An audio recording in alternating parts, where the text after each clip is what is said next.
Welcome back as we continue on and getting ready for tip-off as the week rolls on, as we're now into the month of December here in the 2025-2026 season. Joined now by Roosevelt University women's basketball coach Deon Thomas. And Coach, well, lots to talk about, lots to unpack after a great victory last week going on the road facing Western Michigan. It was an exhibition, but still, it seemed like you played it like a classic regular season game, and you came out with a victory. So congratulations, and Thank you. it had to have been a great win and a great experience for the team. Absolutely. The girls were excited. They felt like they should have beat Evansville at Evansville. It was really cool because after the Evansville game, you could tell that they were disappointed that they lost. Not that there was a division separation or anything like that. So told them we had another opportunity to go get one at Western Michigan, and they did. They capitalized on the opportunity. You know, I think I remarked during the game on air that there were quite a few similarities to the Evansville game. Had an early double-digit deficit in that game, in both games. 14, I think, was the most you were trailed by in the Western Michigan game. Yes, but you were able to chip away, come back, and get that overtime win. So a lot of similarities. Did the team draw upon that experience against Evansville to try to help themselves in this game? Yes and no. We didn't really reflect on that during the game. We were just saying one possession at a time. Shots we're getting – all season long, we've been getting the shots we've wanted. We just haven't been converting. So I told them, be patient, keep defending, and our shots will fall, and that's exactly what happened for us. Yeah, I remember we were talking about the shooting in the second home game of the year during that back-to-back weekend, and the shots just weren't falling, and you had said that you were starting to work on making those shots. It sounds like that's been the case and that it's starting to pay off a little bit. Absolutely. We've been working on way more contested shots during the practices, so I think we saw a little bit of that at Walsh. Malone, too, was a tough one. But then, again, we got the victory at Western Michigan. I think it contributes to what the work the girls have been putting in practice. I mentioned earlier on, it did seem like you were approaching that as a regular season game, the way you were making substitutions and just your general approach. Was that the case? Oh, absolutely. We treat every game like it's a regular season game because we want them to be prepared for, like, Michigan Tech and Northern Michigan, which we have this week. So we wanted them to feel like it would be like. They would be very similar to a conference opponent, so that's why we treat it as such. Also, talking in previous chats, you mentioned that you're a defensive-oriented coach. Were you pleased with the defensive effort in the game against Western Michigan? I thought that the defense came up huge with turnovers at some crucial times. Absolutely. I was very pleased. There's some things we obviously need to clean up still early in the season. I think we were opening our hips a little too much and giving straight line drives. Our ball screen coverage was just okay at best. So I was pleased, but we can always get better. That's the basic task of a coach, isn't it? Absolutely. You're pleased with victories, but you always want to try to keep improving. There's no perfect game. There's always something that you can find that let's try to improve on this, isn't there? I think practices after wins are probably harder than the ones after losses because it's like you don't want to be complacent. You have to get better at these little things. I know it feels good. We beat an exhibition, and the game doesn't matter. I mean, I'm glad we won. I'm happy for you. But if we would have did this, and this better, no overtime. We would have walked away after 40 minutes. So, of course, we got to keep nitpicking at them to do better. There was one part of that game that, in a strange way, I thought was beneficial to the team. You had a chance to win the game in regulation on the last possession. Didn't go your way, but in a strange way, I think having to play that overtime is a good thing because it doesn't happen that often during the course of a season. 2-3 times unless you have some anomalies during the course of a season. So I think that turned out to be a really great experience for the team, and they responded extremely well. Absolutely. We've been in, I think, 3 or 4 close games now where it's decided by possessions, including the exhibition against Evansville. So the fact that we haven't been on the other side of those, I mean, we won at Walsh by 1, which it came down to a late game situation, but to get the victory in overtime is huge because it prepares us for anything that could happen during the season. I don't think we had one overtime game last year, 2 years ago, double overtime against Governor State. The year before that, the Governor State overtime. So we've had it every year. So this is the first time this year, getting it out of the way early. That in-game experience is invaluable, especially when it's a pressure situation like that. So it was really nice to see how the girls responded. Is there a different feel to an overtime? Yes and no. Fatigue starts to set in a little bit. The girls mentally are worn down a little bit. So it depends on who has legs and who's going to execute at a higher level. And we were able to do so. Like, we were able to cause a lot of turnovers in overtime for them. And we didn't look tired. We didn't look very fatigued at all in overtime. So our condition has paid off. We looked fine, and they looked like they had to play an additional 5 minutes. We looked like it was a normal part of our day. You talked about the conditioning paying off, and you cannot emphasize that. I don't think you can overemphasize it enough.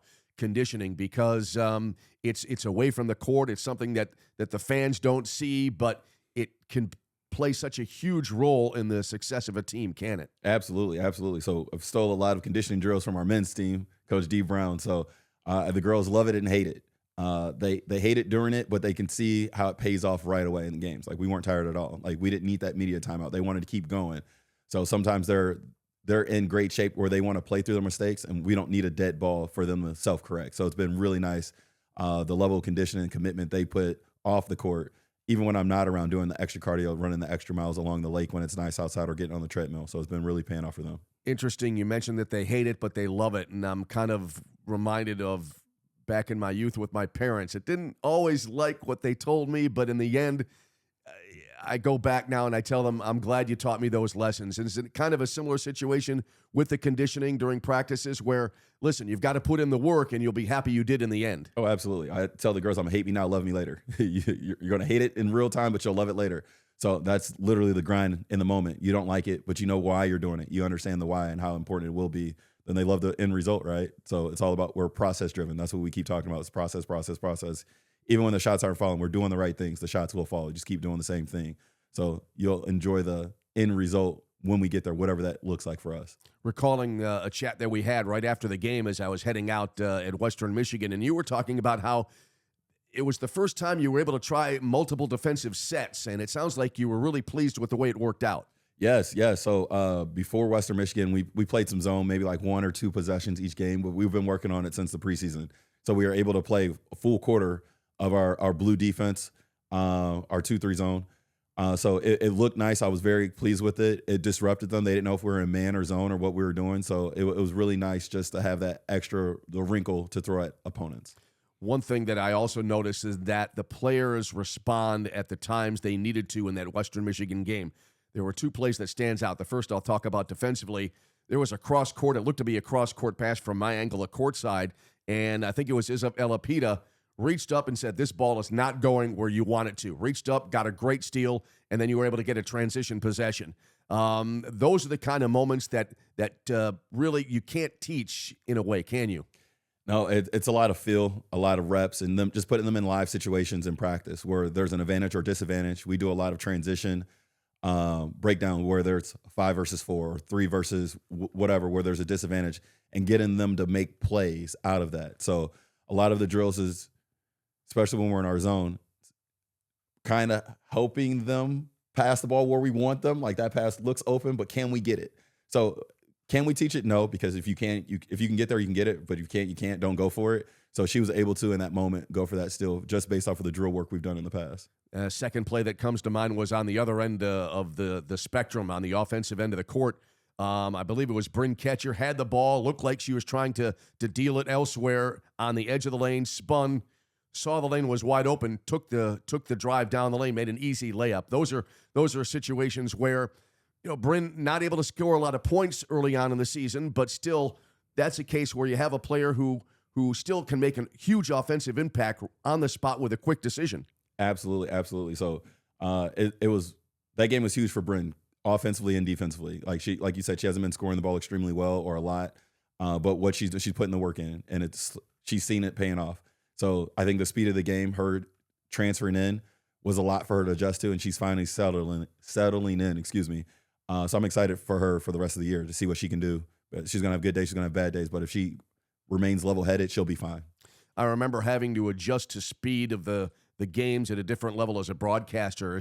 Sounds like that's the situation for players as well, especially transfers coming in.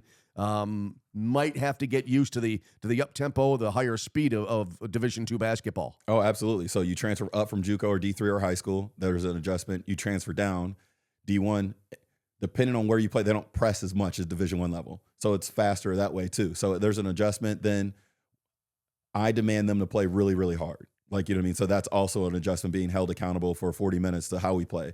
I wish I could be Bob Huggins and we can press for 40 minutes, but I can't do that. But the speed of the game, the physicality, especially the defensive mindedness, like I was telling you, for them to buy into those little things, it's a huge adjustment because they can do it in spurts, but I need you to do it for 40 minutes. Is there a definitive difference between Division I and Division II basketball as far as the basic approach? Oh, I don't think so. I think basic approach is the same, spot on. Like the most kids can play at both levels. There's no, I mean, obviously when you get to the top 25, there's a huge talent disparity, but for the most part, basketball is basketball. I would approach a high school game the same way I would approach a Division II or NAI or D1 game. In a way, it sounds like, and I was thinking about this driving in before we started taping this morning, regardless of whether it's home, road, again, what level it might be at, it's still 10 players on a court, and you got to try to put the ball in the basket and prevent the other team from doing the same. It's a competition business. You got to compete. Doesn't matter who they are. They have the same goal in mind as you do when you got to step foot on the floor. They want to win. So who's going to respond when you get punched in the mouth first, right? So who can make an adjustment? So we were able to against Western Michigan. Hopefully we can do it against Tech and Northern this week too. Now, turning to the future, you just noted it a few seconds ago.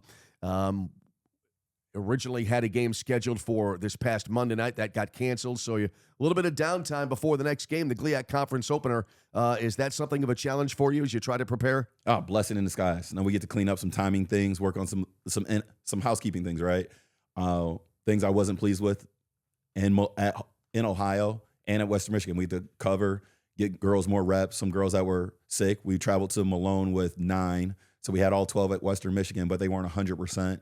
So give them some more downtime so we can have 12 healthy bodies going into this Thursday, Saturday.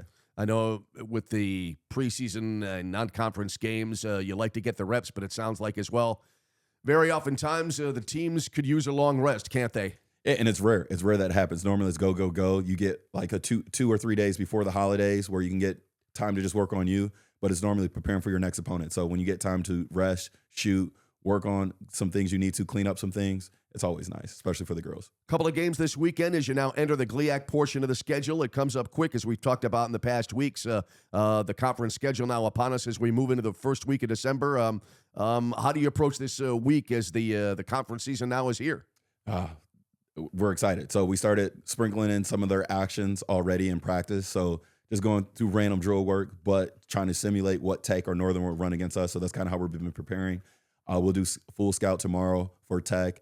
Again, not having a huge turnaround time for Northern. We'll do a lot of their stuff tomorrow as well as Friday. So I'm excited. Both teams are playing well right now. Great basketball. Northern just got ranked top 25. I think they're number 18 in the country. So coming here, I think we played them now 3 or 4 years in a row. I think we played them every year since I've been at Roosevelt. So I'm excited to continue to play Northern. And, of course, Tech, we competed against them every single time. It's been a battle. So I'm excited to see both teams.